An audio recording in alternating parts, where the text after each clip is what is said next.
রোহিঙ্গা মুসলমান ছেয়ে যাচ্ছে, এর নিরসন যদি না করতে পারি তাহলে একটা সময় 1960 সালে আমার মা শ্রীমতী অধুনা গায়ত্রী অধিকারী, আগে শ্রীমতী গায়ত্রী ভট্টাচার্য, তার পিতৃদেব স্বর্গত মাখনলাল ভট্টাচার্যের হাত ধরে শুধু হিন্দু হওয়ার কারণে এক কাপড়ে বরিশাল থেকে পালিয়ে এসেছিল।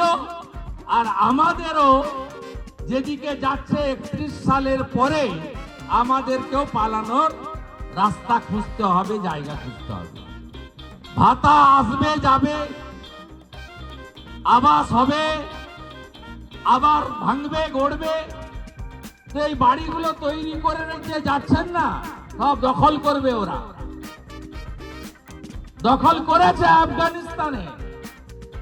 আফগানিস্তানে সবচেয়ে বেশি সম্পদ ছিল হিন্দু, শিখ এবং জৈন পার্সিদের হাতে, একদম শূন্য করে দিয়েছে।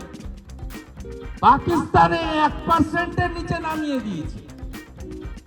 লাহোর, ইসলামাবাদ থেকে শুরু করে সব বড় শহর, শিক্ষা, বিজনেস, সম্পদ, অর্থ সব ছিল হিন্দু, শিখ, পার্সিদের হাতে।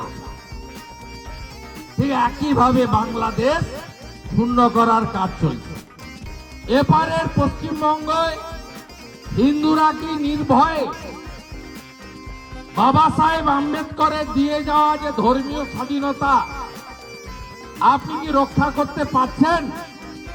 বিজেপি চক্রে যদি দেশ ভাগ হয়, মুসলিমদের জন্য পাকিস্তান, হিন্দুদের জন্য হিন্দুস্তান, তাহলে আজকে এই অবস্থা আমাদের কেন?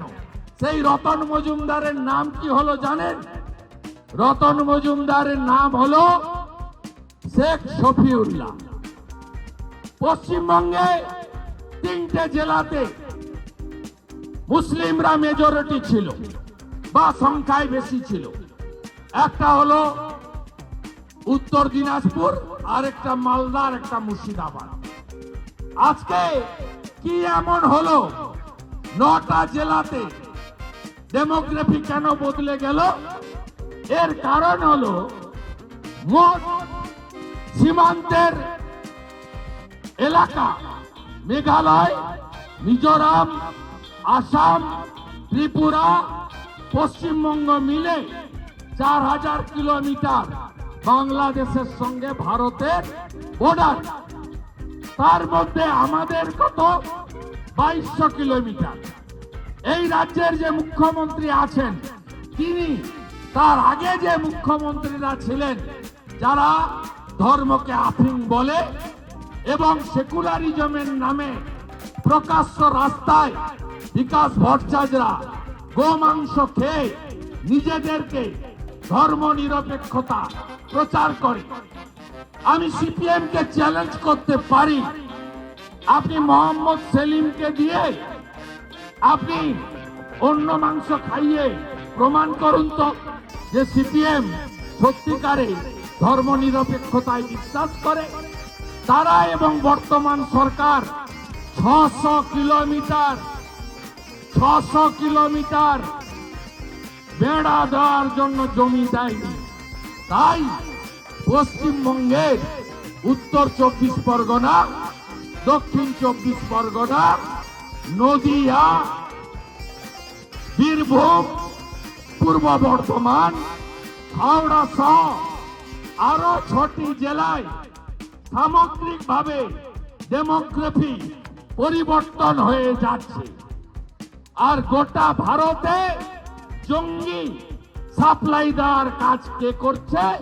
বাংলার মাটিকে ব্যবহার করা হচ্ছে। পশ্চিমবঙ্গে জঙ্গিরা কার্যত এই রাজ্যকে দখল করে ফেলেছে।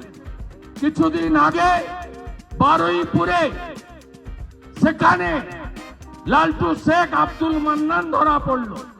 তাদের কাছ থেকে যত এপিকার আধার পাওয়া গেছে সব হিন্দু নামে ফলস। কিভাবে পাসপোর্ট জালিয়াতি হয়, কাউন্সিলররা, পঞ্চায়েতের লোকেরা রেসিডেন্সিয়াল সার্টিফিকেট দিয়ে দিচ্ছে। পাসপোর্ট আধিকারিক করবে কি? পুলিশ টাকা নিয়ে ভেরিফিকেশন করে দিচ্ছে। এমন করেছে এই রাজ্যকে